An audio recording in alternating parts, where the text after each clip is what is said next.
This is a story that everybody knows from the Bible, the story of Noah's Ark. This piece is just something that, I would have in my own home. I love it. I like the sound of the water running. And to me, it's if the ark had landed. This is not glass. This is lucite. This is cast acrylic. And it's a DuPont lucite that stays crystal clear forever. But this represents the ark landing on top of the mountain. You've got Noah, who had sent out the bird, who came back, the first bird came back without an olive branch. The second bird he sent out came back with an olive branch, symbolic of that the bird did find land. And there is land. And that's the land the first land that showed up was the top of Mount Ararat, and that's where the ark landed and sat while the waters poured off the mountain and it descended. And you have all different kinds of animals here, which are just symbolic of, these are symbolic of two of each. But you have different animals that are descending from the ark down the mountain as the water is receding. And it's made of many different materials. It's a combination of silver, pewter, copper, fiberglass, paint, stone. You've got so many different materials here. But it's the finished product and the visual that I tried to accomplish. So, Shalom Aleichem, everyone.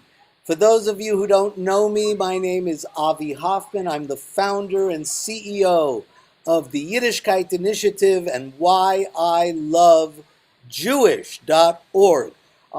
This is my show, Shmoozing with Avi Hoffman, and we are very honored to be here today live in Boca Raton at Gallery 22, which is the gallery of the brilliant artist you just saw in the video, Yaakov Heller, a very dear friend of our organization and a very dear personal friend who I adore, and I know he hates when I say this because he always feels embarrassed, but I consider him one of the greatest living Jewish artists in the world today, without a doubt. And I am surrounded by his art. You see the beautiful fiddler menorah right over here, and Paul Lewis, Paul Taylor, the great dancer, and the entire gallery is full of beautiful art. And today we're starting a new series.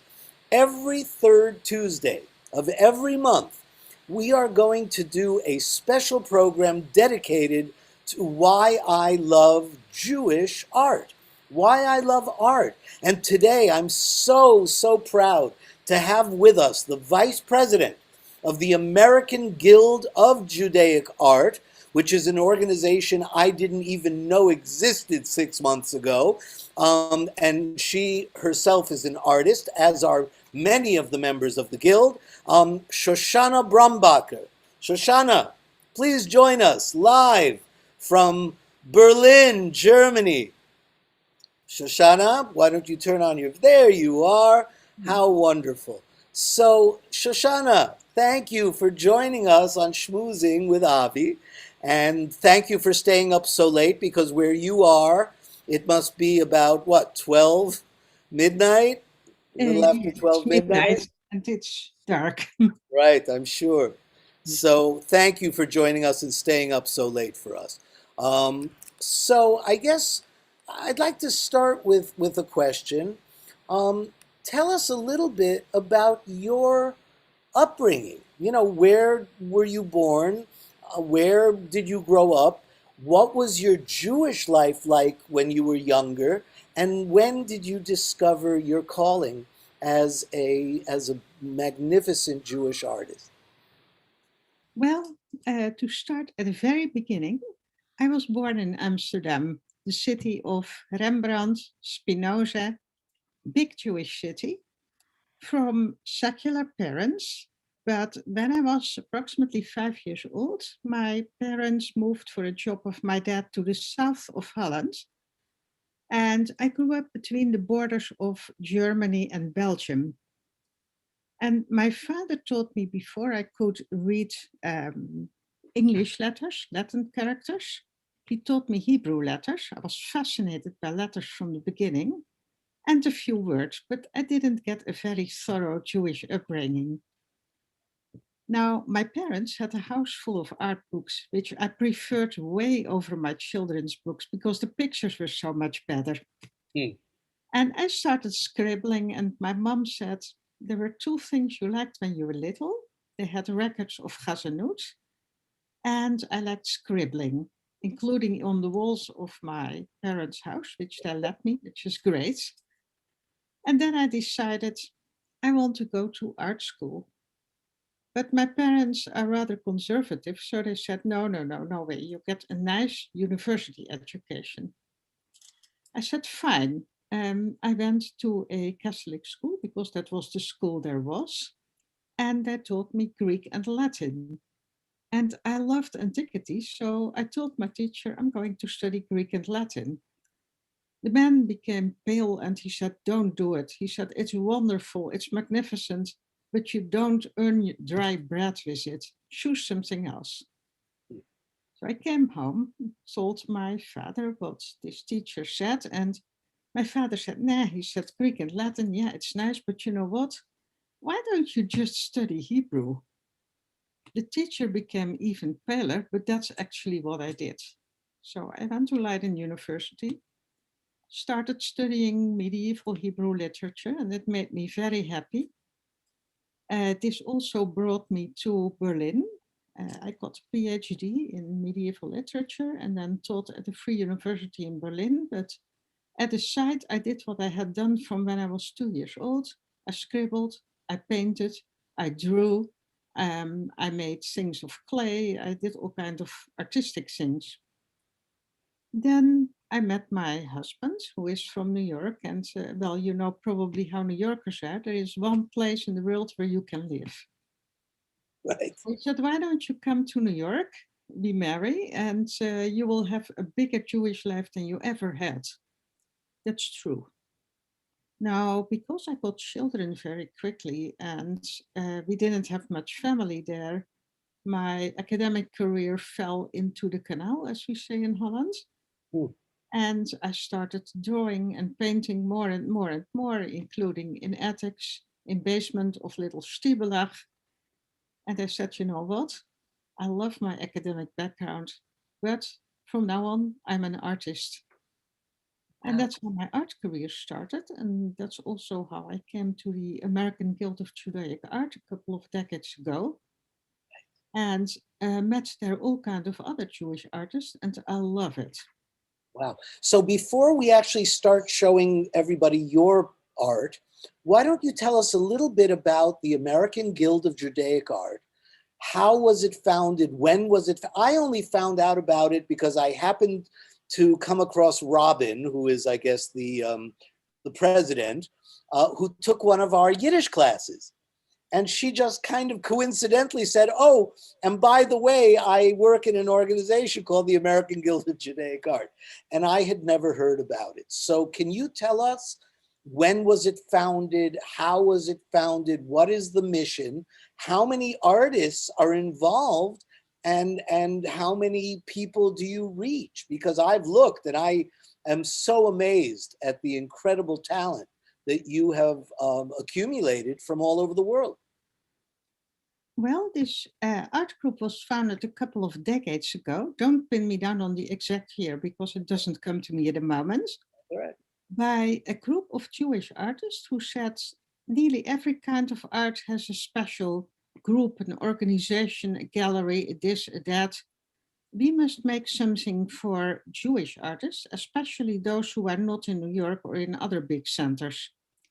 So we came together, and there was a whole range of people who painted, were weavers, sculptors, people worked with metal, you name it, we had it. From to non-from, to this, to that, but what bound us together is it was all Jewish art. Right. And we started talks, and we said we also have to operate as a group to represent ourselves. Because often when you go as a Jewish artist to a gallery, either you're too Jewish, not Jewish enough, or they have already people. There's always a problem. So we said, if we do things ourselves, we make exhibitions, we educate people about what is Jewish art, Right. which is a big issue. Some people think it's the kitschy cookie tins with a woman lighting candles. Other people say it doesn't exist. I really met them, those people. Really, there are people who say that Jewish art does not exist. Absolutely. And what I is was it? What, flabbergasted. For me, it's like something saying the moon doesn't exist. I was going to say, how do they justify saying that? Well, they say we never saw it. They never Okay. Jewish. But Chagall. that doesn't mean that it doesn't exist. If you Yeah. just go for the obvious, Chagall, a Yeah. fiddler on the roof. That's Jewish. So we talked about all those kind of things, went through the years, organized brick and mortar exhibitions. Now we are all over the internet, of course, and we're expanding. And because there's COVID now, we do more and more online. And we hope to reach people by showing them what we do, how we do it, what is Jewish art, how diverse is Jewish art, Right. and talk about it. What would you well, now I'm interested in how do you define Jewish art? I've had whole lectures about it, so your hour is not big enough for me to tell these whole things. But and then, of course, you have to think, if you ask 3 Jews, you get 10 opinions, Right. or 12 or 15. Right. But for me, Jewish art it should be made by a Jewish artist, but that's not enough. Because we have the French painter Seurat, beautiful landscapes, but if you don't know that he's Jewish, you wouldn't see it for most of his art. Right.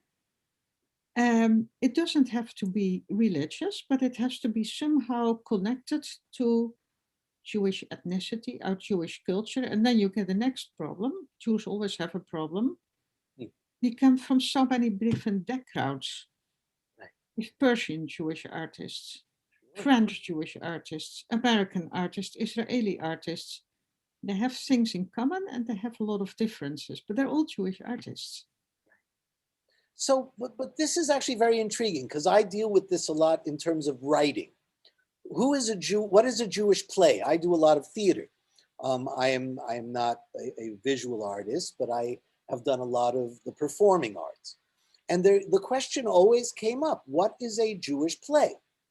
Does it have to be written by a Jew, or is a Jewish play something about the Jewish experience, whether it's written by a Jew or not?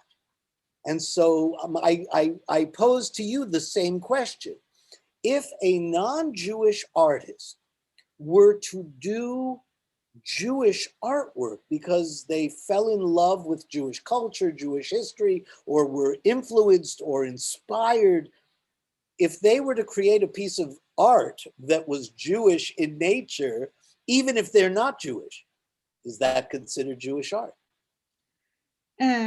Of course, whom you ask. If you ask me personally, Rembrandt made beautiful biblical paintings, and his models were his neighbors from the Jewish Sephardic neighborhood in Amsterdam. Right. So it looks very Jewish, but is it Jewish art? For me, it's not. I understand. It's Jewish themed art, if you want. Right. Or you say it's a Jewish painting made by a non-Jewish painter, but I wouldn't just say it's Jewish art. Right. And art made by Jewish artists is also not automatically Jewish art, like what we said about Seurat. Right. It has to be Jewish themed or somehow have a connection to Yiddishkayt, to Israel, to something Jewish, and made by a Jewish artist who has a Jewish background, whatever that is. So the American Guild for Judaic Art started a few decades ago, but here we are in 2021. How many artists are represented through the American Guild of Judaic Art, and what is the nature of that membership? And I don't mean whether they join you as a member or not. I mean, how are they represented by the guild? And how many are there at this point? There are over 100. You should ask Robin for the exact number. Again, I don't have that on my fingertips. Okay. And we represent them by having this beautiful website, organizing exhibitions. Now, with COVID, it's only online, but before that, we had several lectures, real exhibitions in buildings. We were, for instance, in the Hebrew Union College. We also make sure that our artists get information on what's going on in the Jewish art world. We help each other that way. Right. And what you do now, for instance, you invite me to this program, for which I'm very grateful. Shannon Dank. People will see this and say, hey, I never knew about the American Guild. And then people look it up, and then you get some kind of a snowball effect. Right. And although I hate cold, I hope the snowball is bigger and bigger and bigger. Right, right. So all of you watching right now, you can go to their website at jewishart.org, or you can visit our website, whyilovejewish.org, and you will find the American Guild of Judaic Art and our affiliated organizations. So Shoshana, you have artists from all over the world. Now, the American Guild of Judaic Art is actually based right now, or the headquarters is in Seattle, Washington. Am I correct? Yeah, and that is actually because the president lives there. In general, it's an organization for American artists, but it expanded, of course, to Israel because Israel is part of what we call the Western world. And in principle, anybody can become a member. Right. I became a member when I lived in New York. Now I'm in Berlin, but I stay a member. They don't throw me out because I'm thrown out of the country. Right, right. Well, I threw myself out, but And so you have both member artists, but you also have people who are members of your organization who receive all your information. So even if you are out there and you are not necessarily a Jewish artist, you can still go to jewishart.org and sign up to receive all the information and support the organization and be a part of expanding the global reach of Jewish art. absolutely. That website is basically for everybody who has any kind of interest. You can be an artist, you can be a gallery, you can be somebody who loves art, you can be somebody who doesn't love art but wants to see what he doesn't love. Anything possible. Oh, that's very cute. So, Shoshana, I would like to now go to your specific art because I was so enchanted by your work. For instance, I'm now showing on the screen, you have sent us some beautiful imagery, and I was hoping you could tell us a little bit about it. And as you can see, I mean, when I look at this, I say this is definitely Jewish art. I mean, there is no way. So tell us a little bit about these particular images, and then we'll show some more. But I also would love to hear a little bit about your journey through the faith of Judaism, because I find like this image on the right, you know, this beautiful, you know, Av Beit Din, you know, the Shopler Zayde. It's so religious. It's got so much Yiddish in neshomet, you know, so much Jewish soul. So tell us a little bit about your connection, not only to these pieces and the ones coming, but your connection to the faith of Judaism and the inspiration that you derive from it. Well, I have to go back years then. I'm becoming older. When I was in high school, I was like many teenagers looking for like, who am I? What do I want? And I discovered Hasidic stories in my father's study, the stories of Buber. And they fascinated me. And then I started finding out more and more about my background. And I decided to become a Baal Teshuva, to become religious before internet, etc.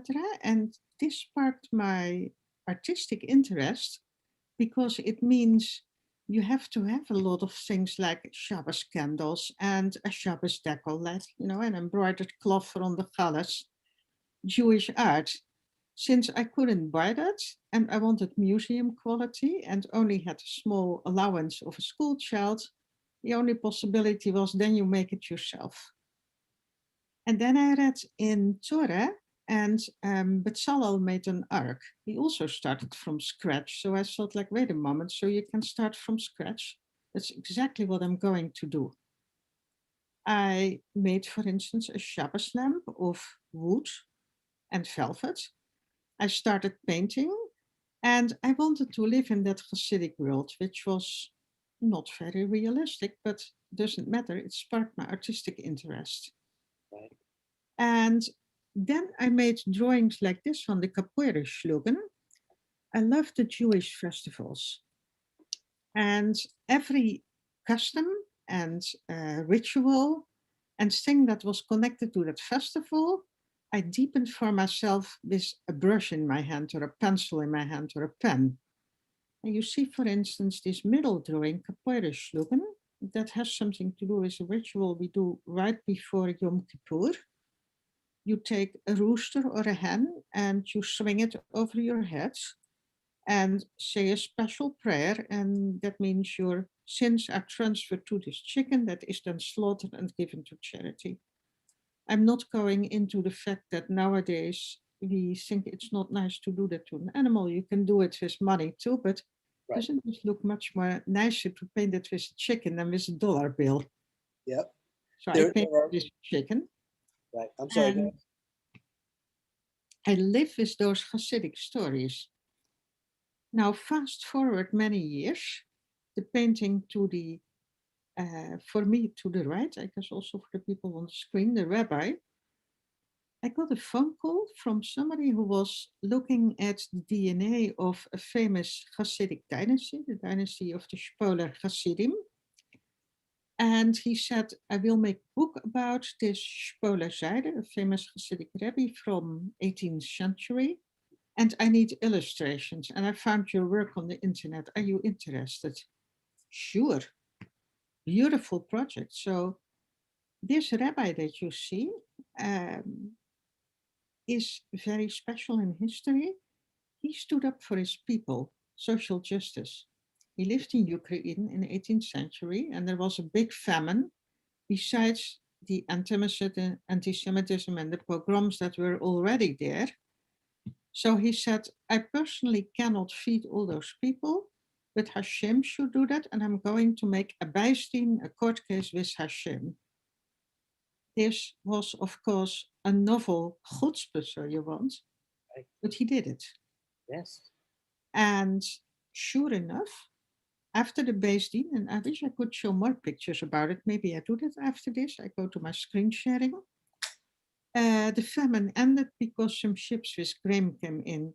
But I wanted to capture in the face of this rabbi not only the fact that he dared to make a Bijsteen with Hashem, which in itself, it is a chutzpah, and most people wouldn't even dare to think about it, but the doubt he had, because if you're a Jew, if you say, I know everything so sure, you're not a good Jew. It doesn't work that way. Right. And in art, it is the same. You never can say as an artist, oh, now I made a really good painting. No, you did a nice try. And next time you do another nice try, hopefully. So I'm already for a long time busy with a whole series about the Spolerzijde. You know, And the base dean, the concept of the base dean was used a lot in Jewish literature, not only the Hasidic literature, but also in the literary world later on, and especially post-Holocaust, where many of the Jewish writers were writing about taking God to Beis Din, to court, to judgment, because of the Holocaust. And of course, capoeire, you know, there's a very famous Yiddish saying, "Setoig of kapures," you know. So the kapure hinale, the sacrificial rooster or hen. Can you tell us a little bit about the sixth path of Abulafia? Because I'm so fascinated by that piece. yeah, that is a whole different project. What I like as a challenge is that you get a text, just writing, and that you translate that not into a different language, but into images. I have done that, for instance, with the Ethics of Spinoza. And this painting started a couple of years ago with a request from a Sicilian author. He had stories about Sicily, and amongst his books was also a book about the medieval Kabbalist Avram Abulafia, who lived on Sicily. He died on Sicily. And this author asked me, like, well, can you do something for my book? And then I'll give you my Abulafia book as a gift. It was fascinating. So I decided this Kabbalist made a very small treatise of 7 methods to explain a text, starting with the literal meaning, then to do it with the help of a midrash, or to do it by taking one verse in Torah or Tanakh and explaining another verse. There is a mystical meaning, there is something with stories. Very small, it's only, 4 pages or so. And I thought, you know what, I'm going to draw that. But the problem of this Abulafia was, he said every time you can explain a text in this, or that way, but he gave no examples. I said, oh, also no problem. You know, like I started when I was about Shuva, I'll make my own examples. Mm. And this project grew and grew. And when I started with Abulafia's methods, I made Hasidic drawings, because that's usually how I translate Jewish subjects. If I paint Moshe Rabbeinu, he has a shtreimel. Did he have a shtreimel in real? I mean, like a Hasidic forehead. Right. I doubt it, but that doesn't matter. Right. Now, halfway, I was invited by friends in Sicily. This author invited me, and I know somebody else there. And they said, come and see how beautiful the island is. Well, it was fantastic. And then I decided, like, no, I shouldn't make Hasidic drawings. I combine my impressions of Sicily, like the 19th century painters did. I made their Italy journey. With the theoretical description of Abulafia, of his methods. And from that, I made one big shulant, a mix of pictures. Oh, And this is the 6th path, which is a mystical path. right. I wrote a book about it, and it should actually already be published, but then came COVID, and there were delays, and there were problems with the publishing, and here's Right. some other stuff.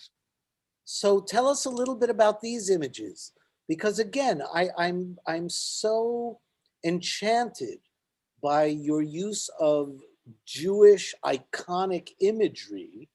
And, and again, I'm curious to hear a little bit more about when you became, a chozer b'tshuva, and what inspired that? How did you suddenly go from not to suddenly being so fascinated with it and depicting it so beautifully in your art? Well, it's a combination. I grew up in a house with a lot of books about Chagall, which I loved. And that, of course, also has Jewish imagery. And I was always looking. And for me as a kid, it was very logical. A cow flying through the air. I knew, of course, very well that the cows you saw in the meadow didn't do that. But in paintings or in books, why shouldn't they? Colors? Yes, please. Those Hasidic stories, that actually also helped a lot to make me about the Shuva. Mm. And what you see here now is the tikkun of the Breslover Rebbe. The Breslover Rebbe, also a famous Hasidic Rebbe, said at one point, I have no children, I lead my Hasidim, but I will die at one point. So what will I do? If people are in all kind of trouble, and in Eastern Europe it was very, very easy to be in a lot of trouble, he said, I will come back after my death if you do 3 things. So I can pull you out on your payas, out of Gehinnom, out of hell. You have to do teshuvah, you have to repent whatever you did wrong. You have to give tzedakah, and if you're poor, even if you give 1 cent, but you have to do something. And you have to come to my gravesite in Uman, in Ukraine. Mm. Now, my daughter, who was a little girl at the time, said, Mom, and what if you're bald and you don't have payas? So I solved that. If you can make this a little bit bigger, maybe. Ah. See in the painting, no, Nope. it's done completely to the left, seen from my screen. Right. You see the Rebbe who pulls people out of Gehinnom, Right. one on their payas, and the rest holds on like a cluster of grapes. Right. Everything can be solved. Hmm. Now, You- this painting had a funny story, actually. I got a call from a psychologist who said, like, well, I saw your paintings. I would love to have a painting of the Breslover Tikkun. Okay, so we talked about it. It's a very big canvas. It's 4x3x4 or 4x5. And every time I asked him to pay me some money to get it started, because as an artist, I wasn't exactly a millionaire, he had some kind of an excuse. He was traveling, or he was this, or he was that. I was kind of annoyed, but I loved the subject so much. I thought, you know what, I'll start this already because I want to start it. Right. Then I got sick, like really sick, and got an operation. And my husband said, like, well, you want to go back to that painting, do you? It's waiting for you in your studio. And he said, you got better so quickly. Even the doctor was amazed, just because you want to go back to your studio. Oh. Have I proven now that I'm a real artist? Probably. Sure, that's Yeah. pretty much it. So fast forward again. I asked this guy who commissioned the painting, and I said, well, you know, no. Then I hit nothing. So I gave up on it. Got an email of one line, I'm bankrupt. Hmm. It is what it is. I mean, you know, I like to give people the benefit of the doubt.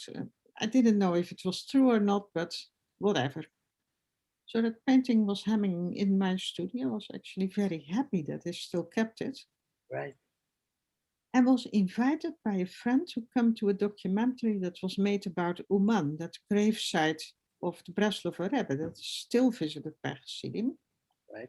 So you saw all kinds of people who came there to daven, to pray. And at the end, they interviewed some people, Hasidim, who came there for obvious reasons, but also non-Hasidim, like, why did you come? And sure enough, this psychologist was there. I never met him in person, so I didn't know how he looked, but from his description and what he said, etc., that was the guy. And he had a whole long sob story how he was a drug addict and a this and a that. And I thought, you know what?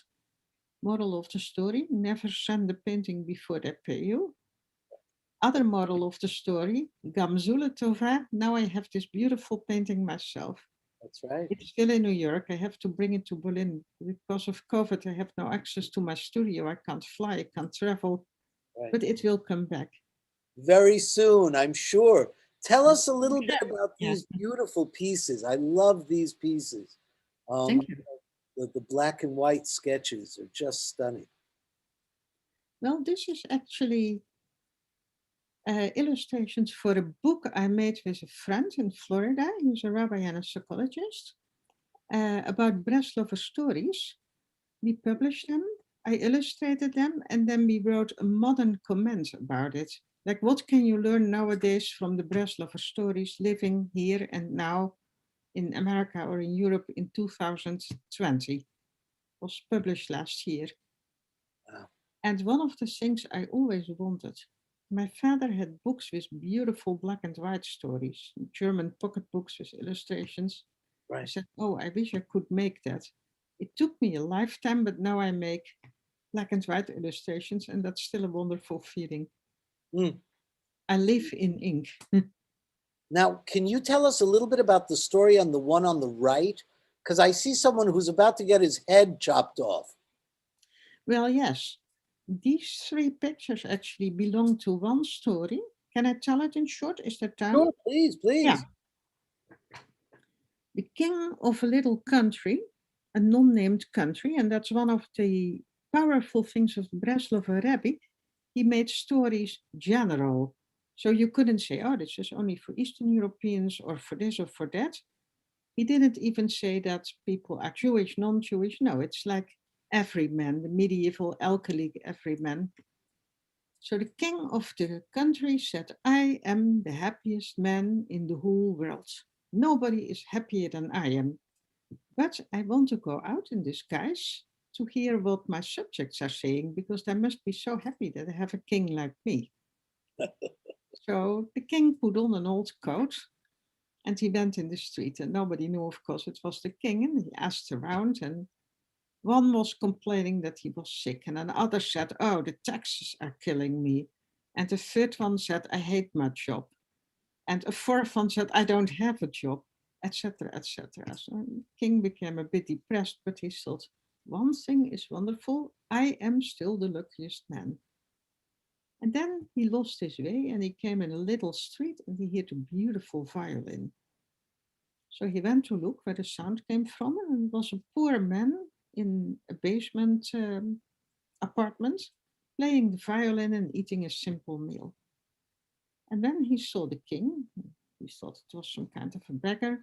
He invited him in. He said, you like my music? Come share your meal with me, and then you can go home. So the king tried to find out what makes this poor man so happy.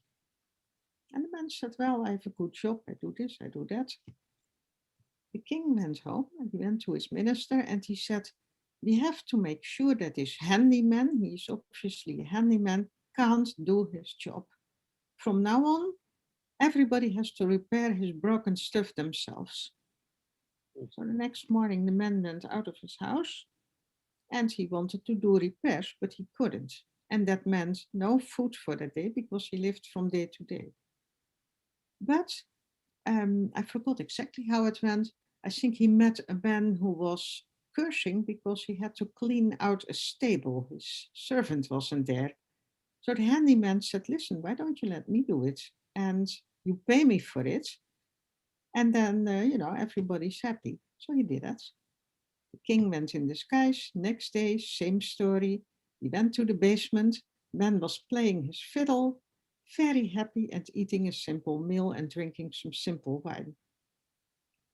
So this repeats a few times. Every time the man finds a different kind of job, the king forbids it. His minister makes like a big announcement, you can't do this, you can't do that. And the man somehow, he feels something is fishy, but yeah, he can't understand why, of course. And at one point he is so desperate, he has to go to the army and he says, can't I become a soldier? Because I have no money and I'll work as a soldier and then you pay me. So they do that. They give him a sword, they let him exercise. But the king finds out and he says, from now on, the soldiers are not paid this day. We'll see how he will manage. Our soldier goes home. He brings his sword to an antique shop and he says, listen, can you just lend me some money that I can buy food? And then I'll come back for the sword. Now the king knew that somehow too, and he says, I'll get him. He said, I have a criminal. The criminal will be beheaded, and I will send somebody to that place where the soldiers live and ask for this particular guy. He has to come and behead the criminal with his own sword. And then he doesn't have his sword, and then he will be finished. Now, the soldier, of course, didn't know that the king was behind this whole scheme, but he had to come when they came for him, and he went to the place where the criminal was going to be beheaded. But he was a quick thinker, and he said, Your Majesty, if it please, can I say something? I think this man is innocent. No, said the king, man is not innocent, you have to behead him. He said, Your Majesty, if Hashem is on my side, my sword will be made of wood, and I can't behead him.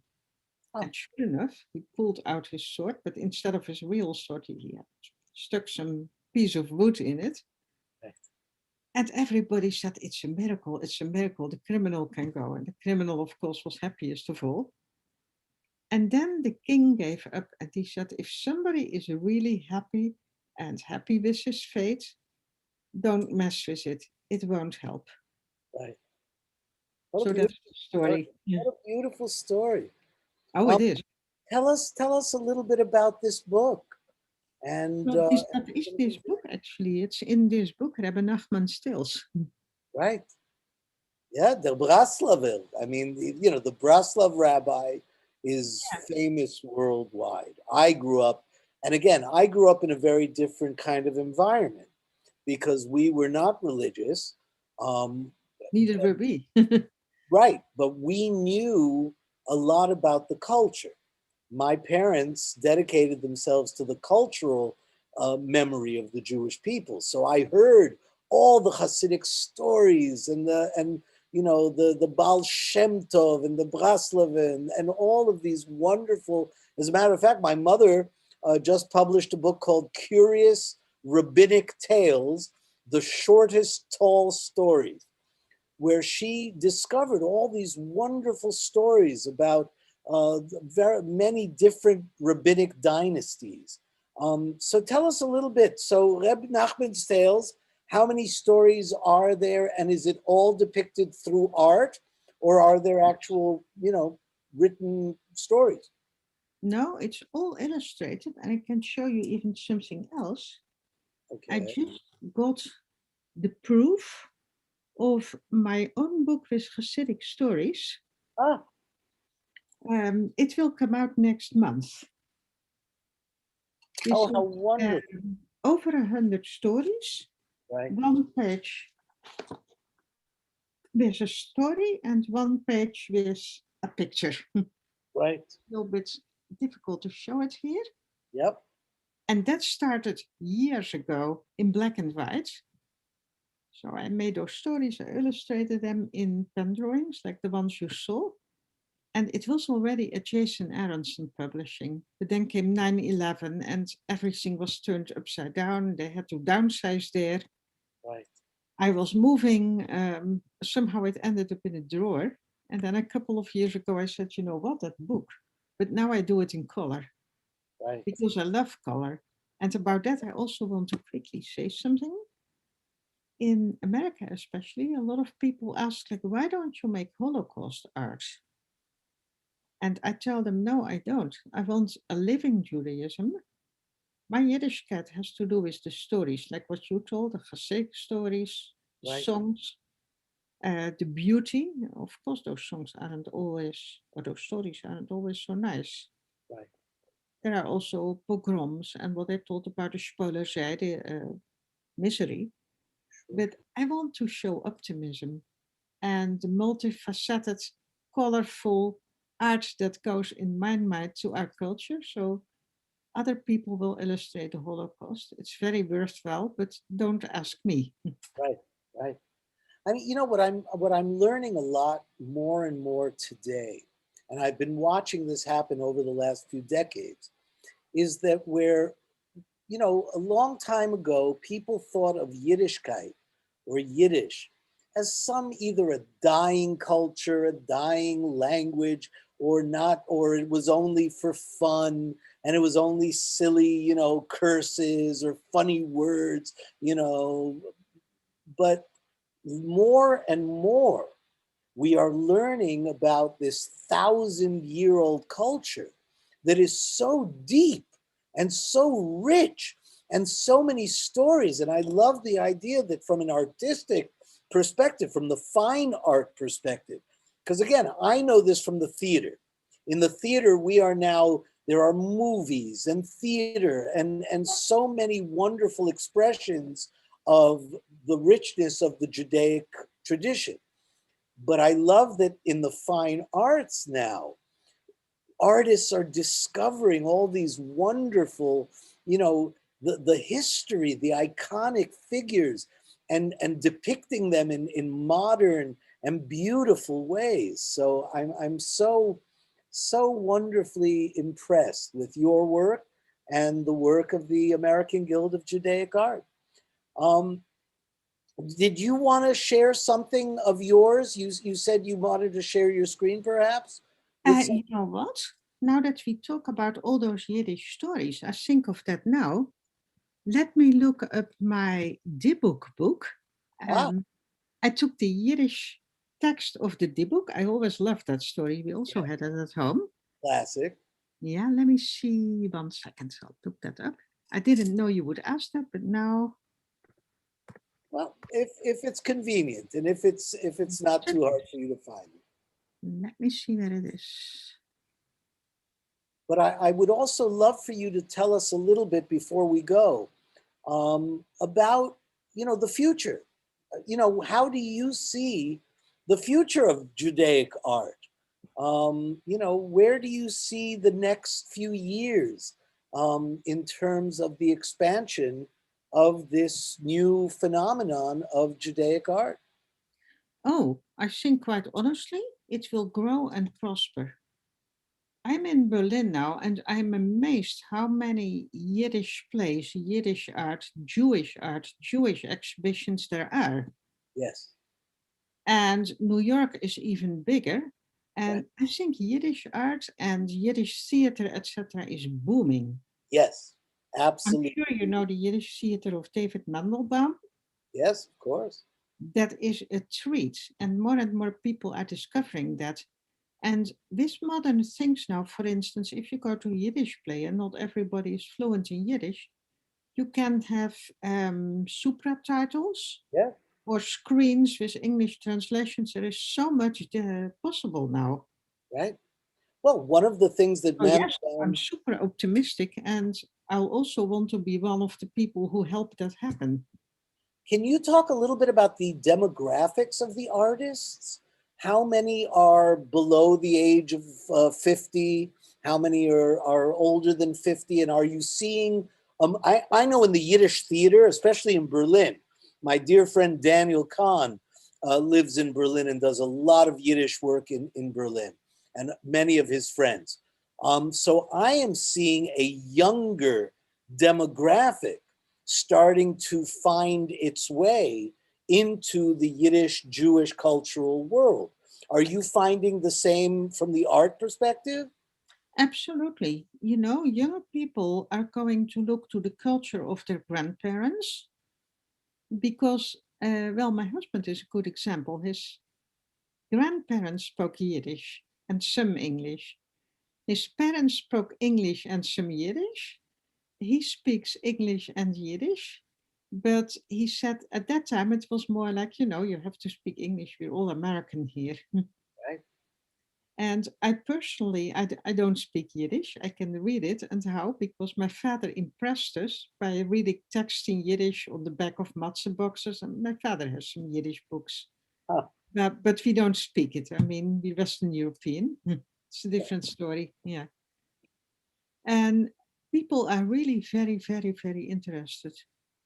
When you go to places like Modicot, like also those social justice theaters in New York, lots of young people who come there. That's right. And when you go to Occupy, for instance, you see so many young Jews there, and I think they potentially also are going to look into their proletarian, poor, oppressed Yiddish parents and grandparents. And then they come into contact with the culture, and from one thing comes another, and thus pintily it will be discovered and uncovered. Right. Right. So, yes, I'm very optimistic. Yeah, me too. I am amazed that now Yiddish classes are seeing an absolute growth beyond my imagination.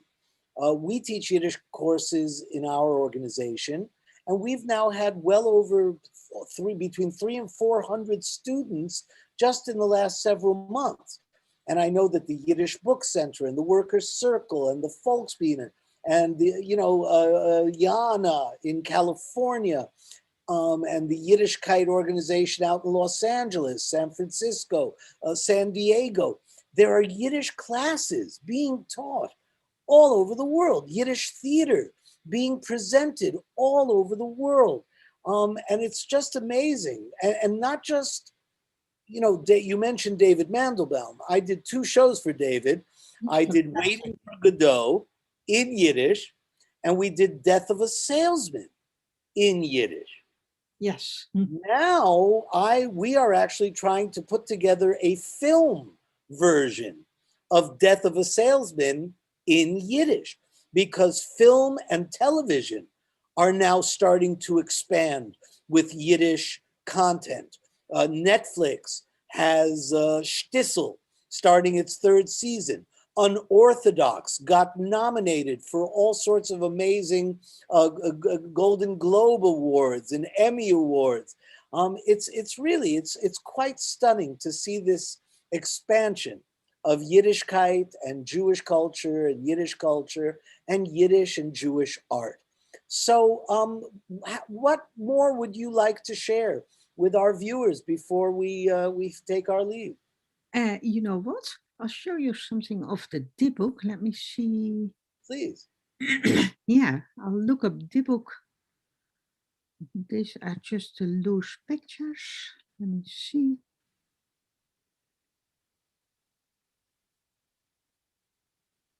Now, here is, for instance, a picture of the book. 1 So second. you need to share your To screen. with us. upload, yeah, can we screen share? You can. You should have the ability to share your screen. Yeah. Let me see, because I have too many screens open. Am I screen sharing now or? No, not yet. Okay, wait a moment. No, I get. Yeah, now I am. Okay, Yep, there you go. good. Ah, Good, look at good. that.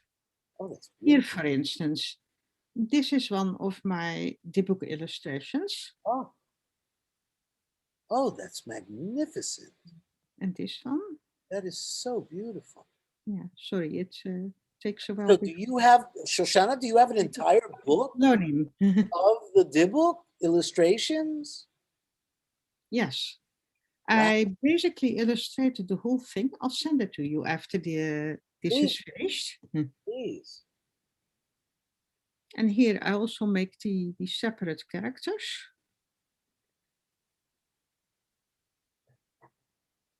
This, for instance, so I have over 100 of those black and white drawings, Mm. a bunch of color drawings, and I also wrote a book about it, and I hope that will be published. It's now just online. Let me see. I'll just take a random picture. It's yeah, here for instance, the Rebbe. No, nothing changed on our screen. Yeah, so that kind of things. And a lot of young people I know have a very pleasant problem, and I'm one of them, young or not young. The reason I didn't take a Yiddish course from your organization yet is simply time. I need 25 hours in a day and not 24. Right. Yeah, I I was understand. moving and taking care of my family, and Right. yeah, let me see. So where is the Great. Yeah. All right, Shoshana, we're gonna have to bring our interview to an end because I still have to finalize a few things before I let my audience go. So if you can stop sharing your screen so we can say our goodbyes in full screen, that would be great. wait. And I hope you know that, I would love for our organization, the Yiddishkayt Initiative and whyilovejewish.org, to really continue to work with you and the American Guild of Judaic Art and continue to introduce more and more great, Jewish art to our world. And so please make sure that we continue working together in any way we can. But you have to stop I sharing would your love screen. to. And ask me if you need some more great Jewish artists, because the American Guild of Judaic Art has a whole pond full of quality, Right, beautiful Jewish art. right. Good, beautiful. So, Thank you so Shoshana, much. thank you so very much for being a part of our first Why I Love Jewish Art Schmoozing show. I'm very, very honored to have you, and I am so impressed with your work. And I'm very impressed with the work of the American Guild for Judaic Art. So, ladies and gentlemen, those of you who are interested, please go to jewishart.org or go to our website, whyilovejewish.org. We'll have links to the American Guild of Judaic Art. And please support their work, become a member, become a donor, support Jewish artists. have COVID will be over soon, hopefully. Within the next several months, I hope we'll be able to go back to live exhibitions and live gallery showings. And so, Shoshana, I look forward to the day when we can meet in person and enjoy your beautiful artwork. That would be fantastic. And Shannon, dank, Avi. This was a pleasure. Thank you. Shenim dank tzedir. And I look forward to seeing you soon. Sure. All right. Thank you very Thank much. you. Bye. So, ladies and gentlemen, once again, we are coming to the close of a wonderful Schmoozing with Avi program. And so before I go, I just want to remind you that all of our programs are free. And so we have sponsors. You're about to see our sponsors, and I thank them from the bottom of my heart, especially the Betsy Hotel and the University of Miami and beautiful Gallery 22 and my dear friend, Yaakov Heller. And please go to our website, whyilovejewish.org. Why can either be WHY or just the letter YI. Either way, you will get to our website, whyilovejewish.org. See the different programs, join our classes, buy our merchandise. You can actually purchase Yaakov Heller merchandise on our website. There's artwork, there's jewelry, and we are trying to support the Jewish art world any way we can. So once again, I thank you all for joining us today. And I'd like to leave you with the knowledge that we are going to continue bringing more and more programs and festivals. Our next big program is coming up March 30th. We'll be doing a panel discussion on the subject of Passover and interfaith perspective. And I have several leading members of the clergy from different faiths from all over the world to join me to discuss the iconic holiday of Passover from an interfaith perspective with musical selections and artistic depictions from all over the world. That's March 30th at 7 p.m. April 7th and 8th, we are doing 2 days of commemoration of Yom HaShoah. YI remembers Yom HaShoah. We have 2 days of programming. Those of you who know our organization know that we try to bring you the highest quality possible. So join us, become a member, become a donor, become a sponsor, go to our website, support the Guild, the American Guild of Judaic Art, and we will see you very, very soon. The David and Goliath, David being one of my heroes, as a child growing up, being steeped in stories, biblical stories in Sunday school of the heroes of the Bible. Young David bringing down the giant Goliath, the head of the Philistine army, with a stone, a pebble, and a slingshot, hit him right between the eyes, knocked him down, and then went over and killed him with a sword and brought his head to Jerusalem. That was a story that represented, it's been presented by people to their doctors who have fought against cancer. It's been used for so many symbolic gifts.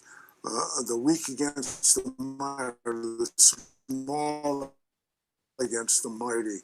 It's a very symbolic gift that Gerald Ford received from Yitzhak Rabin in his plea for more arms and ammunition in the Yom Kippur War.